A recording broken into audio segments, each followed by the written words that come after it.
ಆ ಟೈಪು ಆಹ್ವಾನ ಕೊಡಬ್ಯಾಡ್ರಿ, ನಮಗೆ ದಮ್ಮು ಏರ್ತೈತಿ ಧಡಕನ್ನು. ನಮ್ದು ಏನ ಇದ್ರು ಮನೆಯೂಟ, ತಿನ್ನಂಗಿಲ್ಲ ಹೊರಗ ಗುಲ್ಕನ್ನು.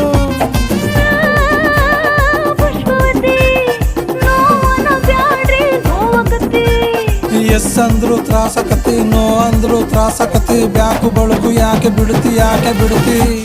ಪುಷ್ಪವತಿ